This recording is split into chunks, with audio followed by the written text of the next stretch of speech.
Hello, hello, hello, and welcome to the Wheel Talk podcast. It's been a while since I got to say that. It sounds weird. I am Abby Mickey. I am joined by Loren Rowney. Loren, hello. Hi, everyone. I was just saying, it's been a really long off-season between chats. Podcasting off-season, letting our vocal cords rest. And Gracie, Elvin. Hey, I want to shout out to all those people over summer that asked if we were going to be making a comeback. So thanks for hanging in there. I'm very happy to be back. And with us this week is Tilda Price. Hello. I just got something in my eye, so it seems like I'm just crying out of excitement, which may as well be, but not quite. We are so excited to be here, and we have a ton of things to cover. We're going to start by talking about Ronde van Drenthe, the most recent women's World Tour race. We're going to get into a couple listener questions. But before we do that, I would like to just really quickly explain the name of this podcast, because if you go on the internet and you search for Wheel Talk on podcasts, there's like 3 or 4 other Wheel Talk podcasts. One I think is about tractors. One is about Emory University, which is hilarious. And one is about ceramics, also pretty funny. Oh, that's I listened good. to that one. Yeah, it was great. But the reason that we decided to name this podcast the Wheel Talk Podcast is because Wheel Talk was the name of my first ever podcast back in 2017 that I started as a side project when I was still racing my bike. And the goal was to do interviews with riders and kind of introduce people to the women of the peloton, because I felt like there wasn't enough coverage, and it evolved into the Vox Women podcast, which I did with Loren. And then that eventually I went over to Cycling Tips, and we had the Freewheeling podcast, and now we're here. And I felt like there was something kind of beautiful about coming full circle and coming back to Wheel Talk as the name of the podcast. So that is why we are called the Wheel Talk Podcast. Talking in Circles was a really great, I really loved that one. Unfortunately, there were also other podcasts called that. But since I talk in circles a lot, I was like, that's such a great idea. Anyway, Wheel Talk is what we settled on. So that is where we will be for the foreseeable future. The Wheel Talk Podcast. We are here. We're not going anywhere. Hopefully. We're back. And we've got a really exciting year in store for everybody. So let's dive into it. Now, we're going to structure the episodes a little bit differently from podcasts in the past. Instead of just diving into the racing right away, from now on, we're actually going to start each episode with listener questions. So if you have a question that you want us to try to answer, shoot us a message on Twitter, or we're at the Wheel Talk Pod on Twitter. You can find us on the Escape Collective Discord, where we will actually be doing live podcast recordings in the future. So if you're not a member of the Escape Collective, I highly recommend that you head on over to escapecollective.cc and sign up. It's a very exciting project, and we're happy to be under their umbrella. Today, we're going to start with Drenthe, because we have so many listener questions that are kind of, we want to talk a little bit about the races that we missed while we didn't have a podcast. And the listener questions dive a little bit into some of those. So we're going to start with Drenthe and kind of move things around, but in the future, listener questions first. So anyway, Drenthe. Tilda, I've missed your race recaps. Do you want to give us a little play-by-play? Yeah, I should be able to remember, shouldn't I? I don't think very much happened, so this should be quite straightforward. So the race was quite heavily reduced on Friday. They took out all of the flat cobble sections because of the snow in Belgium and in the Netherlands.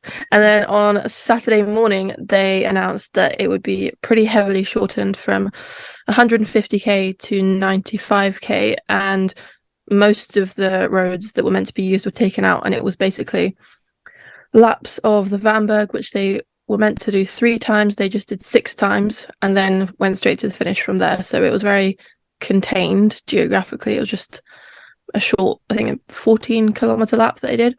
I kind of predicted that it would be pretty explosive because it was short and with that big climb in at the end of every lap. But actually, it was very, very quiet for the beginning of the stage. And it wasn't until around 50k in, I want to say, that the race was split up, but only by a crash, which I think it happened. Well, it happened like a split second before the TV coverage started, so we didn't see exactly what happened, but it must have happened quite near the front of the bunch because only a few riders came out of it unscathed.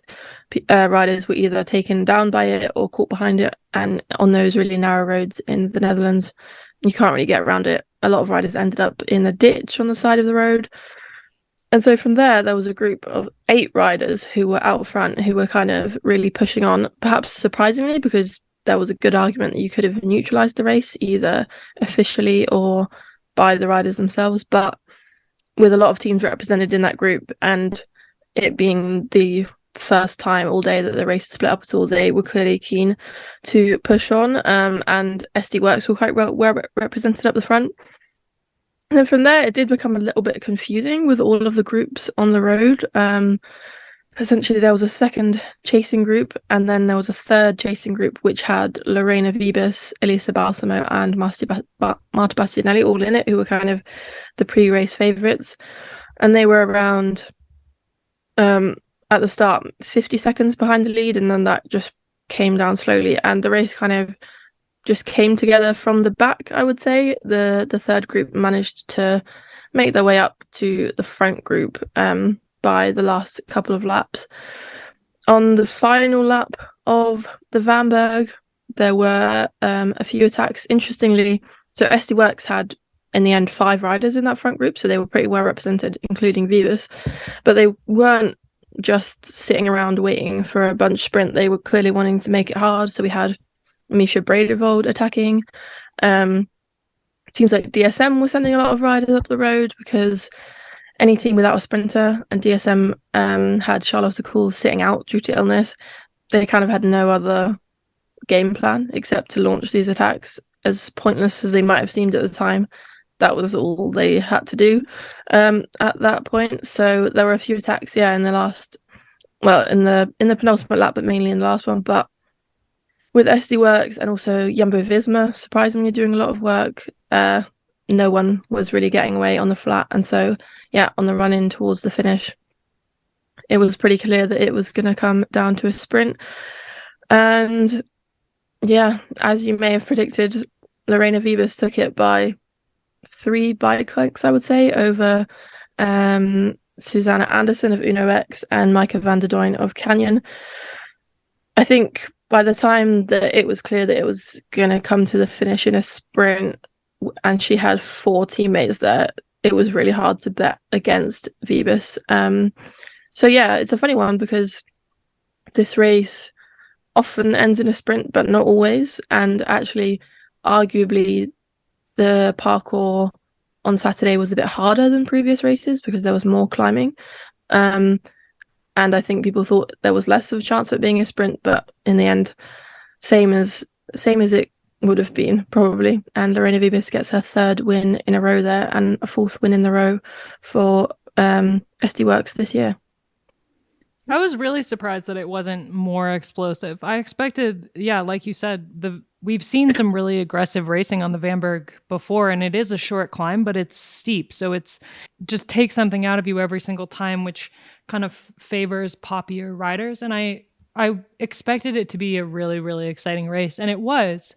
I think a lot of riders suffered in the cold. Like I know Balsamo really hates the cold. So I think she struggled a lot with that. And it would have been really exciting to see her sprinting at her best against Wiebes, and we'll definitely see it in the upcoming races. But it was an interesting race. It was impressive that they even managed to have the race, given that Drenthe Acht, which is happens in the same area and was, I think, supposed to be the day before Friday. It didn't happen because of the snow, so they canceled that one. So it was impressive they even had it.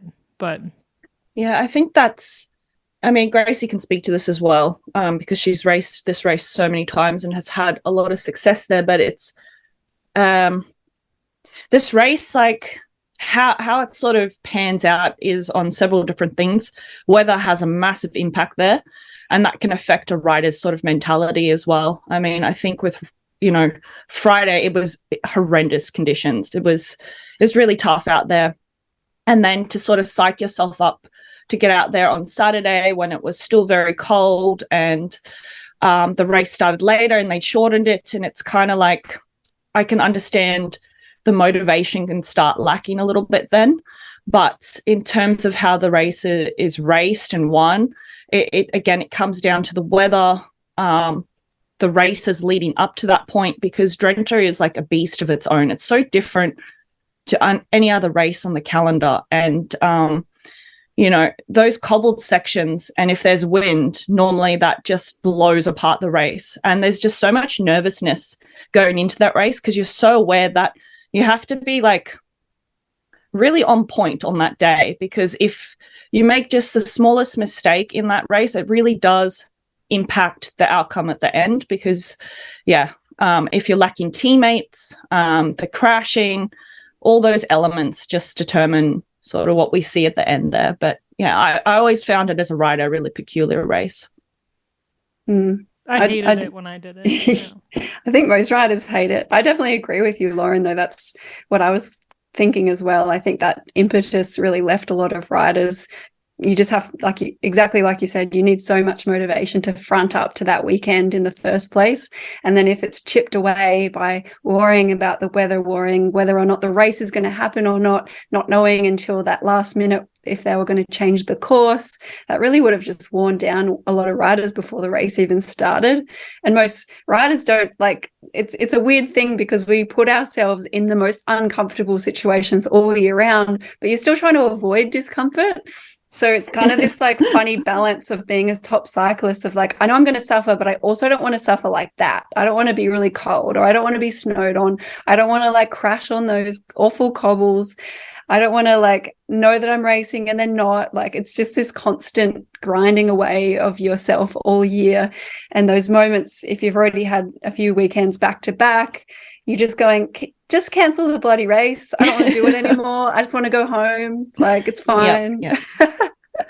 I mean, you like being able to anticipate the kind of discomfort that you're going to be put in. If you know, okay, I'm about to do Drenthe and it's going to be really hard, and there might be crosswinds which are going to be really hard, and positioning into the Vanberg is going to be really hard. You can anticipate all of that, but then it's if you can't anticipate what the weather's going to do, and you can't anticipate what the organizers are going to have to do to make sure that the race actually goes on, your cup is only so full of discomfort.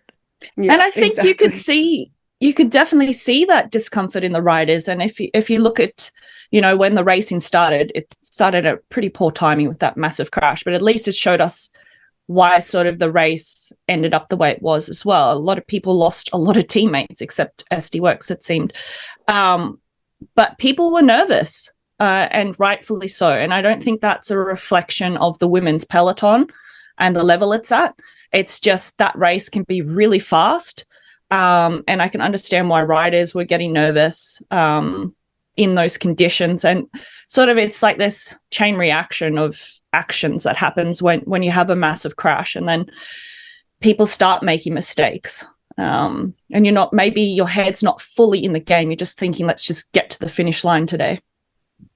Loren, you were saying off air that there was a lot of commentary on Twitter about the race from people who were disappointed in how it went. And I feel you know what? I would love to see those people get out on their bikes and do Drenthe in those conditions, because and to be fair, so brutal. It was a few, I'm not going to, I don't know if we can swear on this podcast, but you can do whatever you want. This is our podcast. Yeah, well, there are still a few. We are beholden to nobody. Good. There's still a few dickhead mammals out there who, I was just thinking to myself, if you dislike our sport so much, why are you watching it anyway and then feeling the need to go online and comment about it? I'm like, you clearly get something out of it, but you just want to troll.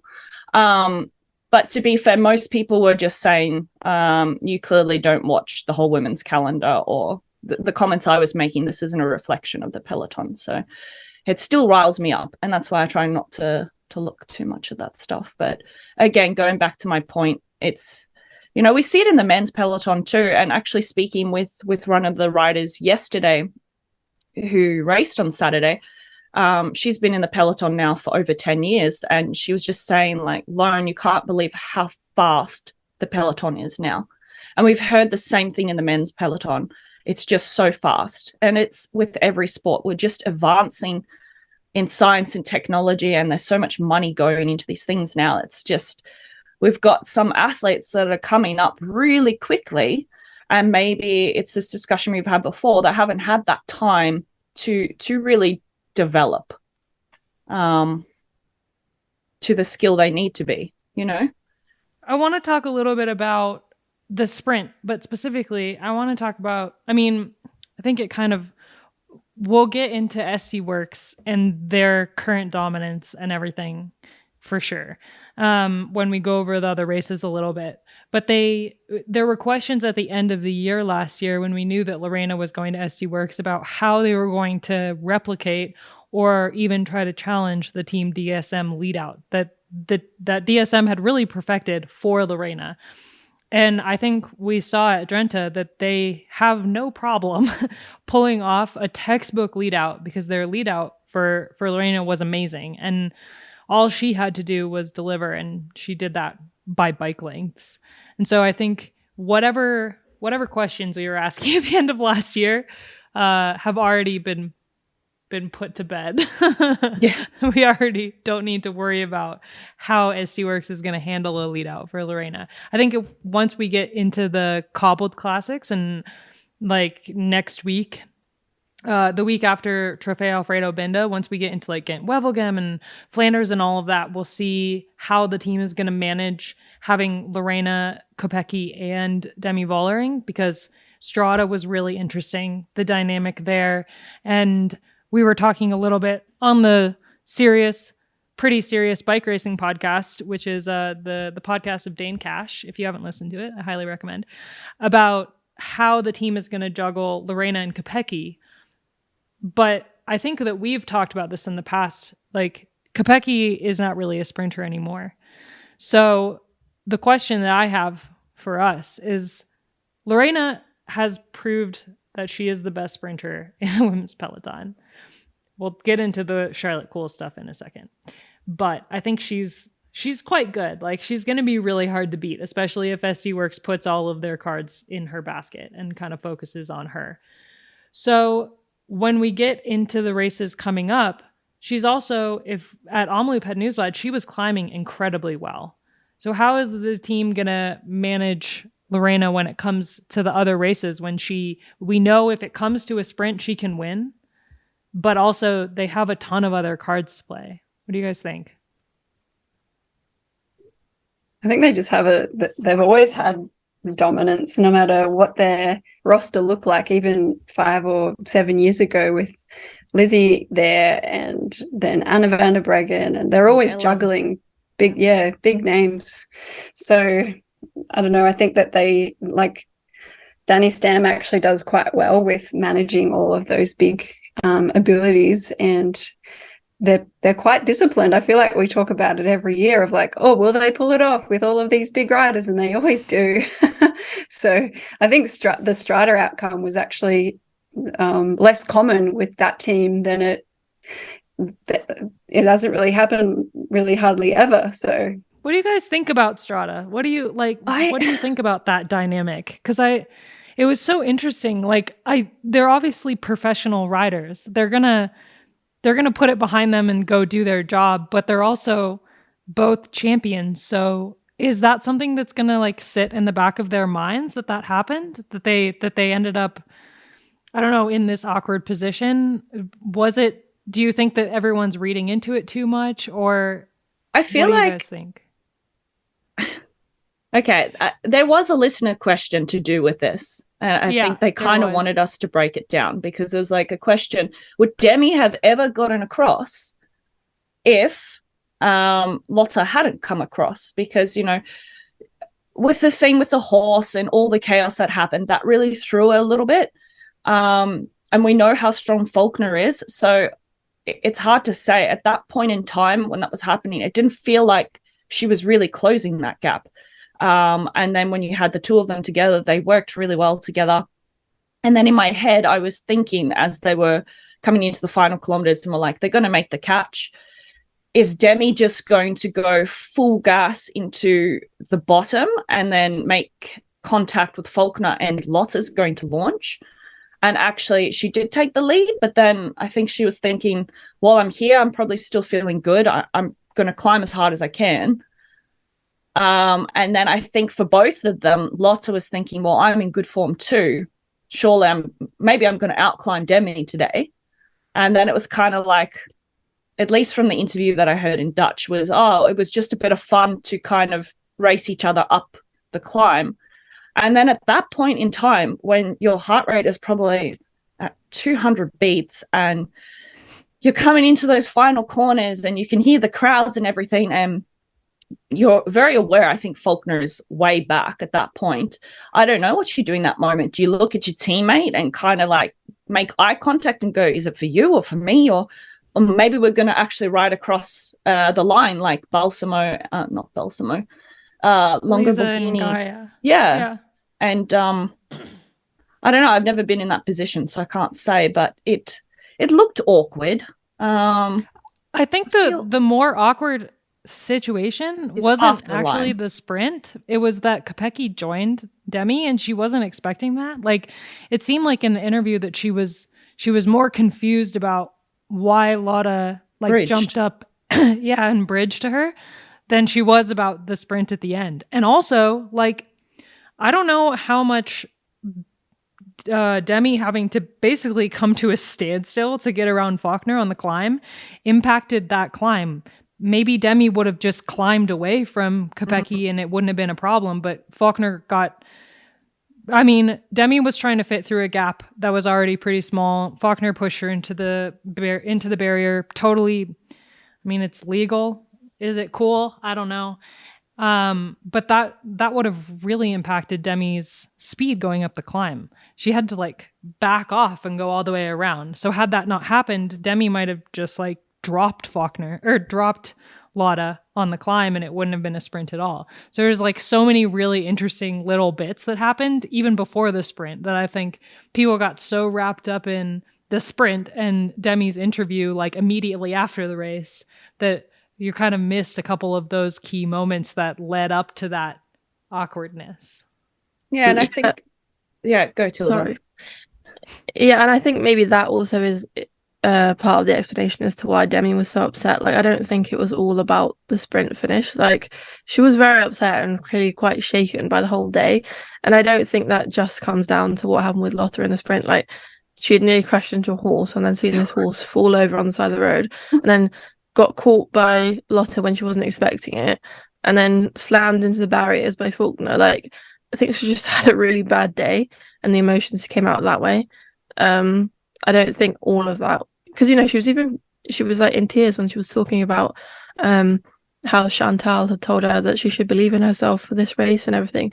She was clearly having an emotional day, and I don't think it would be easy to watch those interviews and assume that was all in reaction to what happened with Lotta, but I think there was a bit more emotional turmoil going on for Demi that day.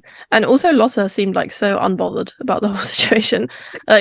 She clearly just pretty unbothered most of the time. Yeah. And I definitely agree with all of those points. And I think that was a really good point too, Tilda, in that there just was so much that happened that day. I think Lotta did exactly the right thing. I think jumping across was the right thing to do. Demi might have been surprised by it, but I think tactically that was what the team should have done.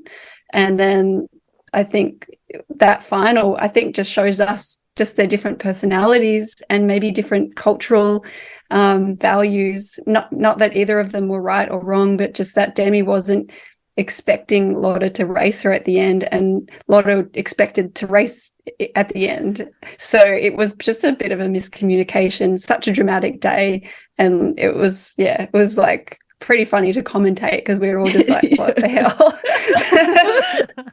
But just those after shots of them waiting for the news, their body language was just so tense and they weren't giving each other much love. And then there was a shot with them in the truck behind the podium, and they just were not making any eye contact. And it went for like 30 seconds and we had to commentate that bit too. Oh, God. Yeah. So I think they cleared the air pretty quickly. But yeah, as Tilda said, emotions were high already. And then it was just such a strange finish that I think they would have smoothed it over pretty quickly back in the team car or truck or whatever in their meeting. But yeah, that would have been quite a difficult situation. And I think they actually both handled themselves relatively well with all of the media around. Mm-hmm. Mm-hmm. I feel like I like Demi more and more. Like, when was the last time? Never. Not in my memory that we had a Dutch winner that was as emotional as Demi. And I just love it. Like, she's completely just like wide open with her emotions. And I love Anna van der Breggen, but she's also very like stoic, pretty like, you know, Voss is the same. She's got some incredible victory celebrations, but in her interviews, you know, she's very calm, very put together, and Demi just kind of lets her emotions fly. And I think it's just amazing. I love it. Not very Dutch, but she does live in Switzerland. So, but then Yeah, true. one could argue the Swiss are even worse. So, anyway, okay, let's backtrack a little bit to talk about. I want to talk about Suzanne Anderson and Uno X and this podium finish. This is their second podium finish in a World Tour race. And it's a team that we talked about last year a lot because it's brand new and they've done a really, really good job setting the women up for success. They've signed some really exciting new riders in Amelie Dideriksen, who former world champion, used to ride for Boels Dolmans, was on Trek, has some health things, but I think that she's coming onto the team in very much like a leadership guidance kind of role. And then they have Maria Giulia Conflonieri, who is an incredible rider. So I think that this is really like, I personally was just so excited to see Uno X finishing second in a World Tour race behind Wiebes, given everything that they kind of struggled with last year as a team. And to see them make that jump already in their second year of existing is, I mean, it's exciting for me. I like it. I'm happy about it. Me too. It's always good when you see a new team actually doing what they say they're going to do, which is building year on year and developing young talent, as well as having good leadership with experienced riders. So yeah, completely agree. It's nice to see good sponsors and a good management and nothing dodgy going on and actually some good results. Yeah, nothing dodgy, indeed. Every time you think women's cycling has grown, then something happens and you're like, what the, for fuck's sake. We won't get into it. I'm sure that we'll talk about the specific situation I'm talking about. We'll talk about it down the road, I'm sure. What else about Drenthe? And then we can move on to listener questions. Why were Jumbo Visma doing so much work? Yeah, that was interesting. Was Corinne? I mean, they had Corinne. Yeah, she was there. And I think they might have got two riders in the top 10 in the end, but they did. Yeah, they did. The Anna Henderson was 10th, and Caroline Swinkles. Caroline. Oh, and why was Corinne? Swinkles was 8th. But they didn't. Corinne finished 54th, 2.5 minutes down. So it doesn't make, I mean, Corinne is obviously not the reason that they were doing all that work. Maybe they're just prepping for when they have Voss back. Yeah, so I was just like, I don't know. Yeah, they're a confusing team because they can pull it together and do work like that when they want to. But why are you doing that when you don't need to? Like, I don't know. It was a good show of strength, and I think it does bode well for the next few races. But it seemed like a bit of a misplaced effort, perhaps, on Saturday. Yeah, I was surprised that we didn't have like more work coming from, I mean, I guess Trek-Segafredo, they were down a couple riders at that point, and Balsma would have been more affected by the weather than other riders. Like, she was in her jacket the whole time. I think she was pretty miserable. She's been vocal in the media about how much she hates being cold. I think a lot of Italians just hate the cold. So like why they would do much work, especially with SD Worx having the numbers, and kind of if you look at the people who would have contested a sprint, I was really excited to see Laura Hintala in there. She finished 6th, and she finished 2nd behind Bosmo at a stage of Valencia, which is super exciting. It was her first race back after having a baby and retiring, and then coming back into the sport. But she also said she was really impacted by the weather. She also was in that 8-person group that was ahead of the big crash. So I think she would have done more work than most of the other sprinters in the peloton. So is it? Yeah, I don't know. I don't know why Jumbo-Visma was working. They're practicing. Coming back to, it was just, again, Drenthe can be an odd race. And at that point in time, when you're half a team down and it's just chaos and you want to get through it, sometimes the firing between the thoughts and the actions in the legs aren't lining up. So, yeah. So we've got some questions from some lovely Escape Collective members. Martin S. Would love to hear you and your team's take on the Marta Cavalli news, potential long-term impacts of concussion being at play, and whether you think she's been rushed into too quickly into the end of last season. Tinker Magoo also asked about the high intensity, the team's statement about Cavalli missing Strada. They said she would return to high intensity training, and he asked how that would impact her recovery. So to get into Marta Cavalli, I actually reached out to FDJ yesterday to ask how she was doing and if they had any news on her well-being. Kind of to wrap it up for people who don't know what we're talking about. Basically, she crashed in the Tour de France Femme avec Zwift last year. She took a couple months to come back, and then she raced 2 one-days in Italy and the Tour de Romandie. And then this year she started her year at UAE, the UAE Tour, and really struggled. So that's kind of where we're at. So after the UAE Tour, the team issued a statement that she was going to skip Strada, that she was still struggling with some lingering effects from the crash. And she said in an interview that she was feeling anxious in the peloton, that she was having a hard time positioning in the peloton, which UAE Tour, potentially, if you are feeling a little squirrely in the peloton, not a great place to start your season with the crosswinds. But the team said, they didn't say anything about concussion. They said she's doing good. She's determined to get back to her very best level of fitness, and the team is glad that she's taking time to herself to recover and think about something other than cycling. She spent some time in a local school to talk about women's cycling recently. And he sent me a picture of Marta doing a PowerPoint presentation about women's cycling. Oh, that's great. So I think, I'm happy that the team is allowing her as one of their best riders to take the time that she needs to recover, because I think her targets are coming up later in the season, and it's not necessary for her to be racing right now if she doesn't feel comfortable. So I'm happy that they're giving her that window, and I hope that we see her back in the peloton later this season. I don't know if her coming back to race at the end of last season was really rushing the recovery, because it's like a totally different beast to come into the final races of the year than the start of the year in UAE. Like, she would have come into the 2 races in Italy, which were not World Tour, so they aren't as fast. The racing isn't as hectic.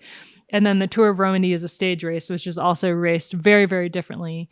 So I think she would have been okay to come into those races rather than UAE. What do you guys think? I think if I was the director of FDJ, there's a few things to unpack first, but I would have sent her to Tour Down Under and Cadell's if they wanted her to just get a bit of warmth, good weather. Again, she's Italian. The good weather is good for their soul. To start on an easier level, because even though we had some good riders there, the level wasn't at the same level as UAE. So I think that would have been a nicer start to the year than let her go home to Italy and prepare for the later spring races. Don't put her in any of the hectic races. maybe targeting the Ardennen classics. That would have been a better sort of game plan. But again, like, I'm not the director sportive, but I think, that crash that she had in the Tour de France was really a horrendous crash. I know she walked away with broken bones and a concussion. And I think we can't underestimate PTSD from such events. Like, there's probably a lot of trauma still there. I don't know. I haven't spoken with the team or Cavalli, but I can speak from experience that sometimes you need to work with a psychologist after such a crash like that, because I know I didn't when I had a pretty horrendous crash, and all those things came out about 7 to 8 months later in a really bad way. Actually, like, it manifested my eating disorder, for example, because I was trying to gain control. Because in racing, you can't control the environment. So I think that there's a lot going on with her, and I just hope that they make sure that she gets all the rest she needs and just slowly ease her back into it. And there's been multiple riders that have had really horrible crashes, and it's taken a long time for them to come back. Amelia Farland, for example, she was out a really long time. Yeah, it was like 2 years before she was able to be competitive again. Exactly. So I don't think you can rush these things. She's really young. So it's not like she's at the end of her career and trying to scrape together the last few years. But that's just my personal feelings about it. Concussions really well are so said. Weird. Like, yeah, really, really well said. Concussions are weird. I mean, like, we don't know enough about concussions, and they can definitely, like, crop up many, many, many months after you have sustained the concussion. You can have, like, no symptoms, and then, like, 4 months later it can. And I think, like, that crashing is a part of the sport, and we all accept that risk when you ride a bicycle. But sometimes the way a crash happens is something that is just so far left field that, yeah, it's hard to sort of get past that sometimes. Yeah. Well, I hope that she does get better, but the fact that they've been very vague about why she's having a break, I think that just tells us that she does need a bit of privacy, and that they just want to just look after her for a little while, whatever is going on. So I think it's good to respect that and not speculate too much. Yeah, she's definitely riding her bike. She's posted some Instagram stories on her bike, so she's, but no rush for her. She can take all the time she needs. And I mean, like, that's also a good segue into the fact that they've signed a really great new talent who had a good start to the season. Is Los Adehaste. Yeah, the Zwift 2022 Zwift world champion, and she won it again this year. Yeah, she won it again. Yeah, there you go. She's really exciting, and she raced a little bit professionally before. Like, she was on Park Hotel before, but she was one of those riders that kind of got left out in the post-pandemic team kerfuffle. And she tweeted her power numbers and was asking teams to sign her, and no one signed her. And FDJ took this chance on her. And I was curious how she was going to fit into the team, because she obviously would have been, she's really strong. And sometimes the riders that are really, really strong that don't have a ton of experience on the road, they have a hard time with the team aspect of cycling. But she showed at Tour Down Under that she is, like, more than willing to just gut herself for teammates. She was riding all out for Grace Brown at Tour Down Under, and it was awesome. And then won Cadell's very impressively. So a really exciting new rider for them that I think is going to pick up a lot of the slack that was left by Brody Chapman leaving the team. And her legs, maybe not necessarily her experience, but they have other riders on the team that are experienced that can fit into that role. So yeah, watch this space. She's going to get some more results this year, I'd say. 100%. All right, next question.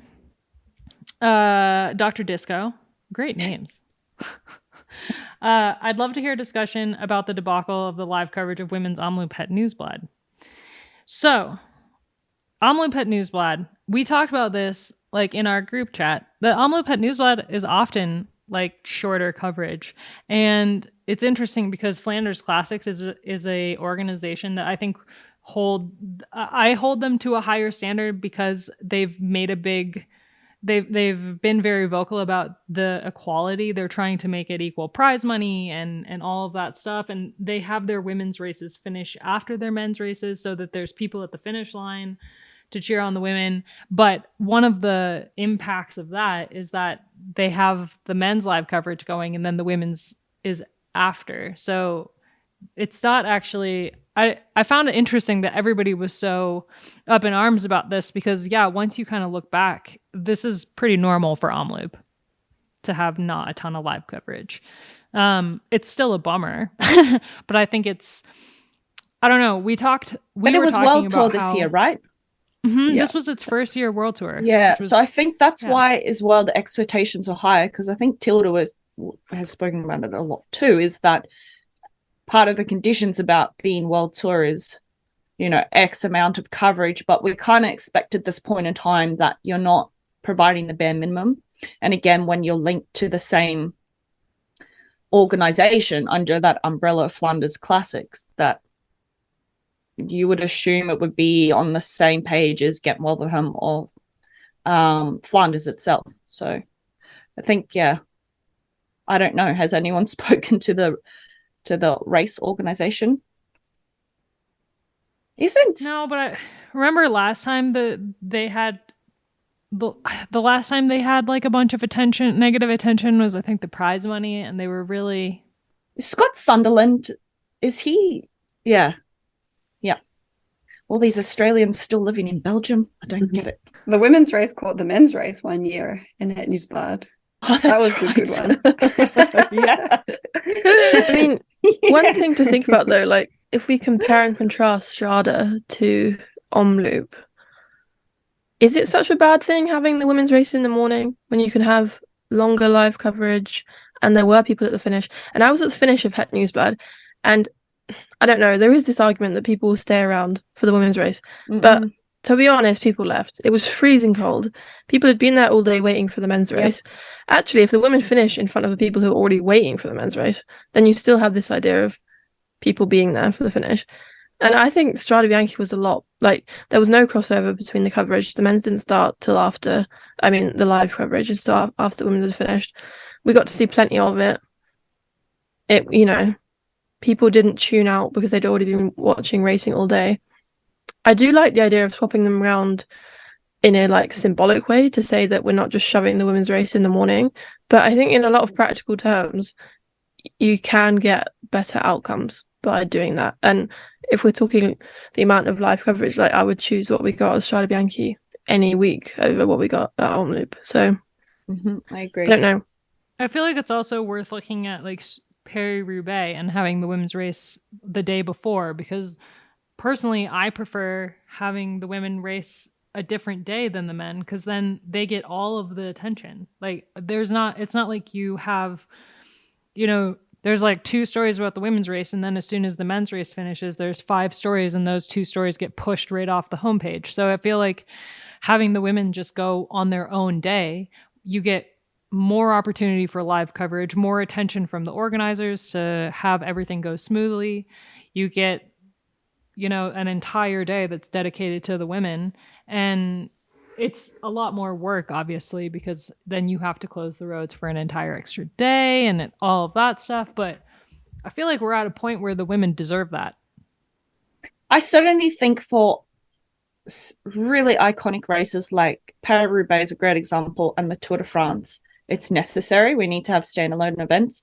And the thing is, with I'll just use Paris-Roubaix as an example, is, the people who go to watch that race, they come from all over Europe, and they set up there for days, sometimes a week in advance, to get their spot. So you're always going to still have the crowds there, and you're going to get the really passionate women cycling fans showing up too.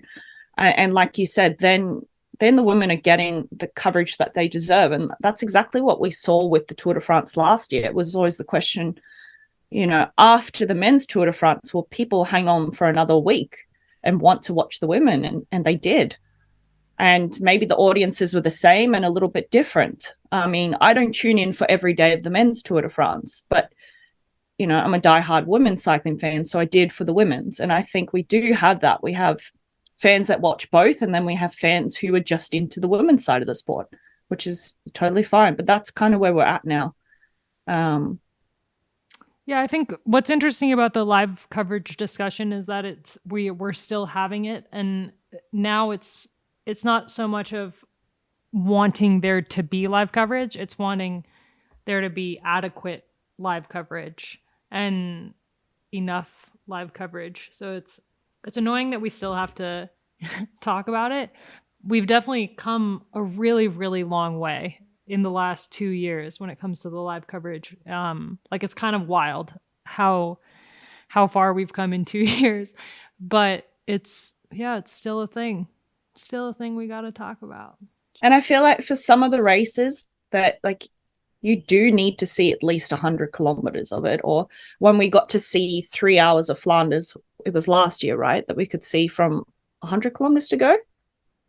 And that was amazing. It's like the first time you'd really been able to watch what happened, because it was always a guessing game when we got to the 40 kilometers to go.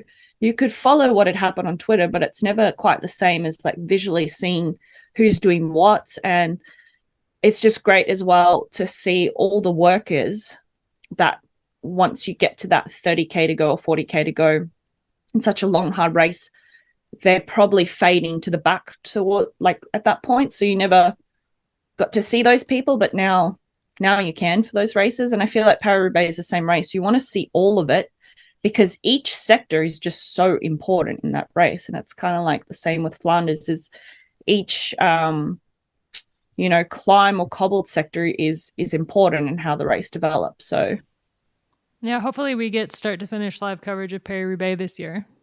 Yeah, like Tilda Price, you don't really need to watch the whole race of that. All right. Carl Wilhelm asked if we could discuss the implications of Wiebes climbing so well on Omloop Nieuwsblad. I feel like we tapped into this a little bit, but it definitely makes for an interesting dynamic at SD Worx, and also it must be terrifying for other teams. SD Worx is dominating right now. They've won every World Tour one day in Europe so far. And if we look at the upcoming races, I mean, Binda is really interesting. They've traditionally not sent their A team to Binda, so it'll be interesting to see who they're riding for at Binda. I don't think Kopecky will be there. The news broke over the weekend that her brother had passed away on Saturday. So she's racing Nocera Corsa on Wednesday, she said, but I don't think she'll be in Italy to race Binda. Will they send Demi? Because that race has been won by a solo rider in the past. My favorite addition ever was the year that the weather was just horrendous and Kasia Niewiadoma soloed to victory. I think that was 2019. It's just incredible. And so, yeah, it'll be interesting to see who they send. It might their streak might end at Binda. It's possible. But at the moment, it's just like on the European scene, it's just SD Worx dominance. They're crushing it. It's insane. They didn't do this last year. They were barely a conversation. I feel like Lotto won Strada, but we had so much more Trek-Segafredo dominance in the classics last year. And I think last year, we spoke about it at the end of the year, but it was a hard year for the team with Amy, and she was such an integral part in that team. She was one of the captains, so they really felt that, and you could see they were a little bit lost on the road. But this year it seems to be gelling extremely well. And I think one of the listener questions was, will anyone be able to match them? And I think with Trek, they're down to 13 riders this year. So I don't think we're going to see the same dominance.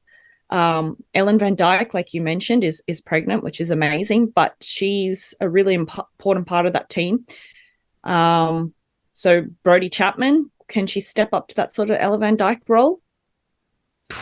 Those are some big shoes to fill. Yeah. Massive shoes. Yeah, I think it's just all about timing. I think we're going to see a few riders come good in the next few weeks. Like, I think Van Vleuten's on her way up. Trek, they've built more of a climber team this year than a classics team, plus having Ellen out and still having Lizzie out. I think that's a huge hole for them, but they've just filled the team with less classic-y riders anyway. But yeah, I think going back to the question too of mental blank, Weber's climbing so well. I think that actually at Newsblad isn't a lot of climbing. So you really, if you can have a nice armchair ride up to the Mur, you can be a really powerful rider and get up there in that group. So I think that she's just in really good form at the moment, which means that you can climb pretty well at that kind of level and that kind of race, but she won't be featuring on the super hilly races. So I might eat my words there, but I doubt it. She's a true sprinter. When she wins Flanders. Yeah, imagine. I think she would need, like Gracie said, an armchair ride all the way to the final kilometers in that one, because that she just hop on Marlon Russo's back and she can carry her all the way to the finish of Flanders, and then she can win. I just think the peloton's too fast and strong, and it would have to be the most conservative race, Flanders, for a sprinter to really win that race now. But again, well, I think by then the team will shift their focus to Demi and be riding more for Demi. And Lotta. Yeah, she's not a sprinter anymore, that's for sure. We could see them coming to the line again together at Flanders. Yeah, you could definitely see that. Yeah. That's going to be good. Well, then Kopecky wins, right? Then they just agree, because was Demi won Flanders? So. Did she win it yet? She hasn't won Flanders. Oh, Demi. Lotta won last Flanders. Yeah, but Demi's not won Flanders, so that would be a race that she definitely wants to add to her palmares. Interesting. Okay, continuing with the questions. Eugene asked, also, I hope I'm pronouncing everyone's names correctly. Will Trek let Rialini fly at the major stage races, or will she be tasked with domestique duties? This is an interesting one, because when we were watching the Queen stage of the UAE tour, where Gaia and Elisa Longoborghini just rode away from everybody else on the climb, there was a debate in our group chat about if Elisa was going to gift Gaia the win.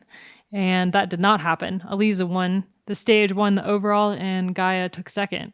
And that was potentially a race that they could have given to Gaia, with probably Elisa having a lot bigger targets later on in the season, where she's going to need Gaia to ride for her. But it seemed like Gaia didn't really care too much. She was pretty stoked to be a part of that win and be a part of that result and be a part of Trek. So yeah, I think we will see Trek allow her to go for some wins. It might be like, I don't know, once the general classification has fallen where it will at the Giro, for example, maybe they let Gaia go on the Queen stage and try to take that.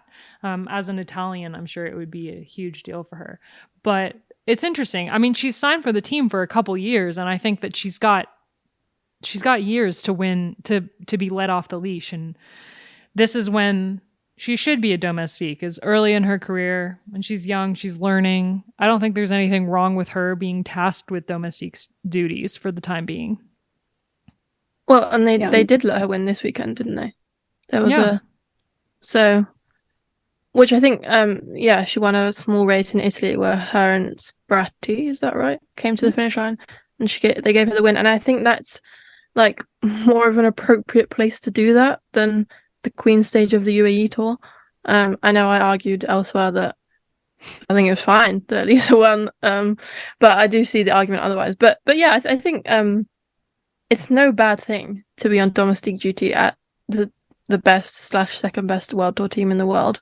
And most riders that you talk to who are in kind of their second or third year on the World Tour are always very grateful for the time that they got to spend learning in that kind of role, and they end up better riders for it, I would say. Looking at riders like Charlotte Cool, who's just spent a year working really hard for another teammate, the way that that's benefited her now is insane, and she might not have got that if she'd been thrown into leadership. So I think it's probably good to let a rider like Gaia really develop at her own pace and use her strengths to work for the team. And it's also a much less high pressure situation if you're riding on the front or in a small group for a teammate. You can kind of just bury yourself and try and get a team result, and you're not worrying about things like measuring your effort or the tactics or things like that. And I think actually taking a bit of pressure off young riders' shoulders can be a good thing, because you don't want, I don't know, I think riders having too much pressure and stress on them too young is not always a good thing in the long term. So I think she might be a rider that we see in the Giro in breakaway days. I know she's had a bit of experience doing that already, but I don't think it's going to be a shame if we don't see her up there on the biggest days and we see her being put to work. It's not any insult to her ability riding in a team role. So yeah. We should actually just briefly talk about Charlotte Cool and her sprinting at the UAE Tour, because that was a very exciting storyline for the future of the season. And watching her and Wiebes sprint against each other, she was Wiebes's lead out girl last year, and I think learned a lot in that role from her. But now DSM have this perfect lead out train that is hers to control, which is really exciting. And we saw her at the first stage of the UAE Tour. It was there were crosswinds, there were crashes. Wiebes was impacted by a crash with 4 kilometers to go a little bit, and Charlotte Cool took the win. And then stage 2, Wiebes took the win, and then stage 4, Cool took the win very impressively. And that dynamic is something that's really exciting for the future. I like that we have this storyline of they used to be teammates, now they're rivals, and the student becomes the master situation. It's cool. Yeah, I was really enjoying those sprints. Yeah, good one. I love the overhead shots. So I think I say this on every podcast, is go rewatch that sprint and watch it from the overhead, because it's just so cool to see people that are so fast making decisions. And you can see Lorena Webb is not just super fast, but she's able to make decisions in those last few 100 meters. And Charlotte Cool is also doing the same thing. And that's what makes them head and shoulders above everyone else. For sure, they're probably faster than everyone else anyway, but they're just being able to think in those millisecond moments. And that's what I get really excited about, because sometimes their lead outs don't work and they have to figure it out for themselves. And I really hope that we get a ton more of those kind of battles this year, because it was definitely very cool to watch at the UAE Tour. Gracie, as someone who's been up amongst it in sprints in the past, can you just explain how that third sprint, how impressive it was that Cool won that third sprint, given that she was in just god-awful position in the sprint and managed to weave her way up and win the day? I mean, that was my favorite day of the 4-day race was stage 3, the final kilometer. She took a risk because she went on the fence, and sometimes that's a bad thing to do. And you've seen riders more so in the men's peloton actually crash in that kind of decision-making point when you go on the side. But someone left the door open for her and she took it, and she's just so rapid. And like I was saying, it's just cool to see someone just not giving up. They're still able to make decisions. They're in the red, the lead out's been going for kilometers. So you kind of have to be already not at your threshold, but pretty close to it, and really just not taking any wind at all, because every watt is counting at that point. And then to see that right at the peloton fan across the road, it was Gracie that kind of stuffed it up for SD Worx. She just sat up. I think she just kind of had a bit of a brain fart in that moment, because usually she's actually quite good as that final lead out, and just having the riders kind of then spread across the road in those last couple of 100 meters, there just wasn't that many gaps. And to see Charlotte Kool just weave her way through it and just go bang, bang, bang, not hitting the wind, taking every good line, seeing all of those doors open, and then just seeing her accelerate like turbo mode, it was so impressive. Last question. Dan Owens asked, which team is going to join SD Worx and Trek-Segafredo at the top? He said it seems like both FDJ and Movistar are trying, but they both have riders out with injury. We talked about Cavalli. Emma Norsgaard broke her collarbone at Strada, so she's out for a little bit. But Movistar have a couple exciting new signings. So let's dig into that a little bit. I'm excited to see what Movistar does. Annemiek has not been on her best form so far this year. She said at Omloop that she wasn't feeling great. At Strada, she wasn't feeling great, and we kind of saw that. It's Annemiek, so I'm sure that we will see her dominating at some point in the season. But they also have the Florida Mackay, Leanna Lippert duo that, I mean, those two riders are so good, and I'm really excited to see what they do at Movistar and how leaving DSM after so many years impacts them as riders. I would also say, Dan said that maybe they haven't worked out how to incorporate Leanna Lippert and Floortje Mackay yet, but I think they did pretty well at Omloop. No, like they just kind of hammered it on the front of that group, which it's not the most complex of tactics, sure, but it's pretty effective. And Annemiek probably would have had a much better day if she hadn't had a puncture when she did. I think they're both the new signings are working really well there. I know Leanna Lippert especially has spent a lot of time with Annemiek training. I think they're in Tenerife at the moment, which is always a good thing for gelling. And she's not exactly a rider who usually trains with teammates, so that is good for the summer and the stage racing. I think Movistar are really my big shout to be challengers of SD Worx, because they're the team who have loads of options in the way that SD Worx do. Because FDJ, you could say they have strength, but you don't look at their rider lineup and think, well, like five out of these 6 riders could win. Whereas like in the Omloop lineup, I would have said that all of Sierra, Mackay, Lippert, Norsgaard, or Van Vleuten could have won. No offense to, I think it was Aude Bionique was the 6th rider there. But she's like one of the best domestiques in the paddock. Yeah, exactly. So, I think they're the one team who are really built in that mold of SD Worx of having loads of different options, not just to race well, but to actually win the race. And Emma Norsgaard will be missed for these flatter races, but I do think that with the combination of Mackay and Lippert, they have some really good options. And Elena Sierra is always forgotten about. I feel like every season starts and she shows her strength again, but because she's been quieter in maybe the stage races and at bigger races like Worlds, that we forget about her a bit. But she is a really, really good rider. So I think, they're the team that I'd be looking at. The main thing that will be interesting is how they approach races when they don't have Van Vleuten, because she's not going to do a particularly heavy classics campaign from now on. So into races like Ghent-Wevelgem and stuff like that, what is their plan there?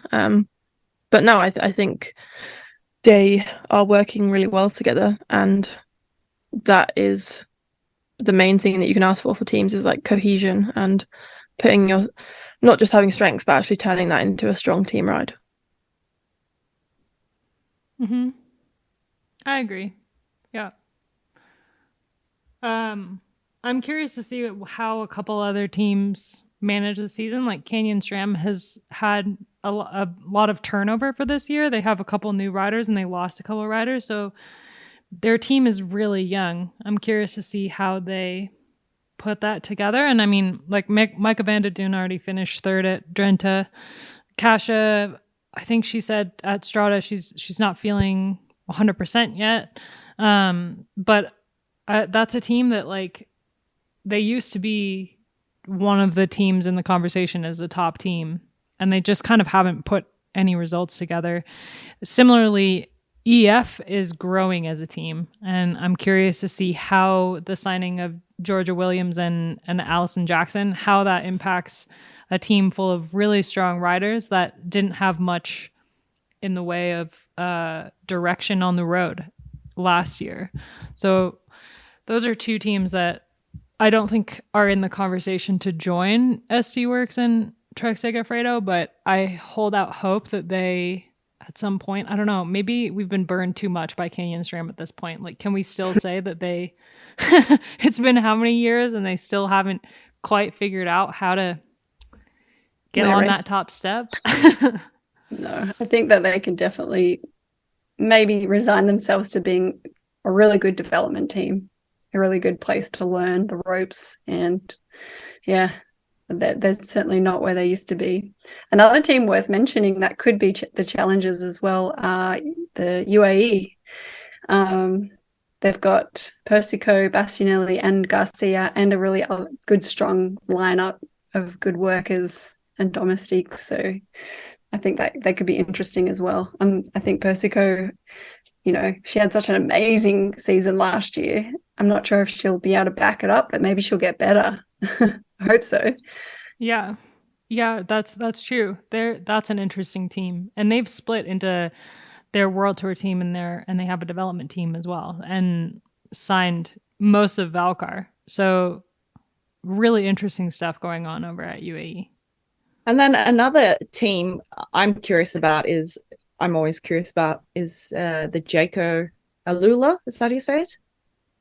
Because we're a year out from the Olympics again. They've got a lot of track riders in their team, and it's managing the track and the road program with those riders, because a lot of those trackies have so much potential, like Alex Manley and Georgia Bake on the road. I'm really curious to see how 2023 evolves for them. Yeah, so the second part of Dan's question was, how does Jayco Alula support Faulkner? She's had some incredible rides, but can the team support her to win? And it's an interesting question. I think Faulkner herself is very green and incredibly strong. So I see her winning at some point, but I don't know how much learning she will do at Jayco, especially like we just talked about Gaia Riolini being a domestique.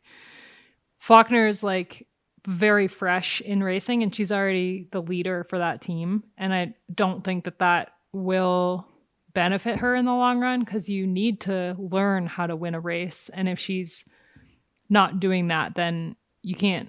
Yeah. So that's an interesting situation with Faulkner at Jayco. Like, she had an incredible ride at Strada, which might be overturned due to a glucose monitor device she had on her arm that the UCI is currently investigating.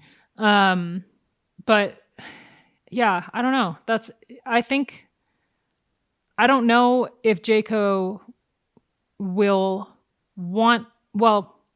I don't know if Jayco has the team to support Faulkner in stage races or like climbing races. Their team is really full of, like you said, Loren, track riders and sprinters. And I think for them, we'll see their team put together incredible teamwork at, Gent Wevelgem perhaps, or some of the flatter races. And Faulkner might be in a situation where she's kind of left out to dry a bit.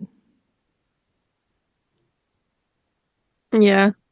I think, a couple of weeks ago, before Strada, Amy and I were writing a little preview piece and looking at the whole Jayco team, and it's just who is there for races like this? There are a lot of good ruler type riders, but for races like Strada, Flanders, stuff like that, they just don't really have options. I don't know if there was a bit of if they kind of missed out on some signings over the winter, but the team is just not particularly well-rounded this year. And the presence of all those track riders is obviously, they're great in certain races, but there's a downside to having those kind of riders as well. And I think it's not good for Faulkner, and it's not good for the team, because if you're being thrown into a leadership but you have really, really strong riders behind you, that can make it easier. But she's basically just being thrown out on her own in every race.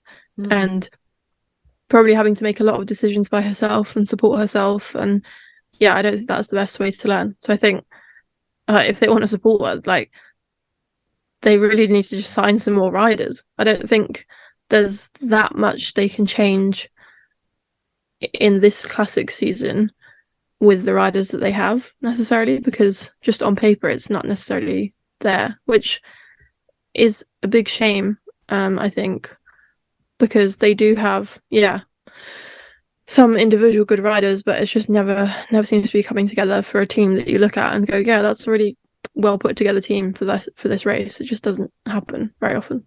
Okay, we have one final question, and then we're gonna wrap up the episode. I think that we talked about a lot of the races that have happened so far. We didn't talk a ton about the Australian summer, a little bit about TDU, but I think that we will be talking about the Australian summer races and some of the talking points out of that. For me, a lot of like Trek-Segafredo's Australian transfers is a very exciting thing, and I'm sure we'll dive into that in episodes to come. So we've talked about UAE Tour, we talked about Omloop, we talked about Strada. One more question, and we'll wrap up this episode for this week. The final question is from Joey Jojo, who asked if the Women's Tour might not happen in 2023 because they do not have a title sponsor. So the Women's Tour announced last week their route, which is 5 stages. One of them is a criterium. They had to drop a stage because they've got no money, which it kind of ties into the men's tour Britain being canceled last year and some sponsorship woes. And the women's tour has multiple times lost their title sponsor and been in danger of cancellation, and they're back in that spot. So Tilda, you had a little bit of knowledge about it, I believe. Yeah, so in the press release itself that they put out, they confirmed that they don't have a title sponsor, but also perhaps more concerningly, they don't have sponsors for 3 out of 4 of the jerseys, which is not great. And the Telegraph, a newspaper in the UK, have a bit more info on this, and they have estimated a £500,000 shortfall, which is pretty hefty. I think previously it's been more like 100,000 that they've been lacking at this time in the year. So that is a lot. Our colleague Owen Rogers made the good point that actually with races that are 6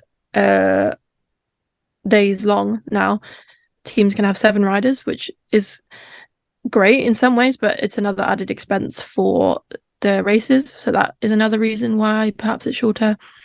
But it's kind of, I think in some ways it's good that they've pushed ahead and planned the stages and put the route out and things like that.